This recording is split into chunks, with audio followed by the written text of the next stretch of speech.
1000 دینار کی لکڑی۔ یہ امانت کی ادائیگی اور دیانتداری سے متعلق ایک عبرتناک واقعہ پیش کر دینا فائدے سے خالی نہیں ہوگا۔ بخاری شریف کے اندر اس واقعہ کو 7 مقامات میں ذکر کیا گیا ہے۔ حضور صلی اللہ علیہ وسلم نے حضرات صحابہ کرام کے سامنے بنی اسرائیل کے ایک شخص کے اس واقعے کو بڑے اہتمام سے بیان فرمایا ہے۔ واقعہ یہ ہے کہ بنی اسرائیل کا ایک شخص 1000 دینار کا ضرورت مند تھا۔ وہ سمندر پار کر کے دوسرے علاقے میں کسی صاحب حیثیت آدمی کے پاس پہنچا۔ اس سے جا کر 1000 دینار قرض مانگا۔ صاحب مال نے کہا کہ میں آپ کو پیسے دے سکتا ہوں، لیکن گواہ کون ہے؟ آپ گواہ لائیے۔ اس شخص نے کہا کفا باللہ شہیدا، میرے اور آپ کے درمیان اللہ ہی گواہ کافی ہے۔ تو صاحب مال نے کہا کہ بھائی پھر کفیل اور ذمہ دار لاؤ، تاکہ اگر آپ نے ادا نہیں کیا تو میں آپ کے کفیل سے وصول کر لوں گا۔ اس شخص نے کہا کہ کفا باللہ کفیلا، میرے اور آپ کے درمیان اللہ ہی کفیل ہے۔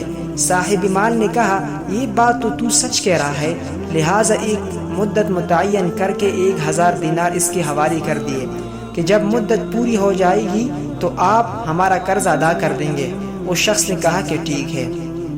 پھر یہ شخص 1000 دینار قرض لے کر سمندر پار کر کے اپنے گھر پہنچا اور اسے اپنی ضرورتیں پوری کی۔ جب قرض کی مدت پوری ہو گئی تو وہ شخص قرض ادا کرنے کے لیے 1000 دینار لے کر قرض خواہ کے یہاں پہنچانے کے لیے روانہ ہو گیا۔ سمندر کے پاس پہنچ کر کشتیاں تلاش کرنے لگا، لیکن کوئی بھی کشتی نہیں ملی۔ اسے سخت خدشہ محسوس ہونے لگا کہ خدا نخواستہ قرض ادا کرنے سے پہلے میری مدت پوری نہ ہو جائے۔ سمندر کے کنارے پر مارا پھرنے لگا، کسی طرح کوئی سواری نہیں ملی۔ آخرکار مجبور ہو کر ایک لکڑی میں سوراخ کیا اور اس سوراخ کے اندر 1000 دینار اور ایک پرچی رکھی۔ پرچی کے اندر اس نے لکھا اے سمندر، میرا قرض ادا کرنے میں تو ہی حائل ہو رہا ہے، لہٰذا میں اپنا قرض تیرے حوالے کرتا ہوں، اب تو ہی ذمہ دار ہے۔ چنانچہ لکڑی کے سوراخ میں پرچی اور 1000 دینار رکھ کر سوراخ بند کر دیے۔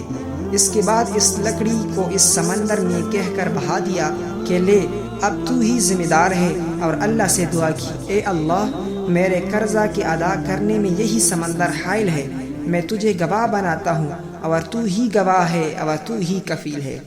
جب قرض کی مدت پوری ہونے لگی تو وہ شخص قرضدار کے پاس پہنچنے کے لیے سمندر کے کنارے پر پہنچا تو اسے بھی کوئی سواری نہیں ملی۔ اتفاق سے اس کے سامنے سمندر میں سے ایک لکڑی بہتی ہوئی آئی۔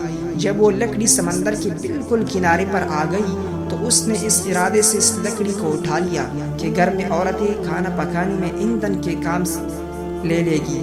گھر لے جا کر چھیلا تو اس کو 1000 دینار اور ایک پرچی ملی۔ اب اس قرض خواہ کے اوپر جو کچھ عبرت ہونی تھی ہوئی۔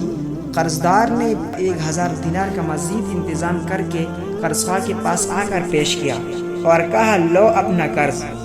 تو اس قرض خواہ نے کہا کہ آپ کا قرض مجھے وصول ہو چکا ہے اور آپ کی پرچی بھی مل گئی۔ تو دونوں شخصوں کو اپنی طور پر جو ایمانی پختگی ہونی چاہیے تھی وہ ہوئی۔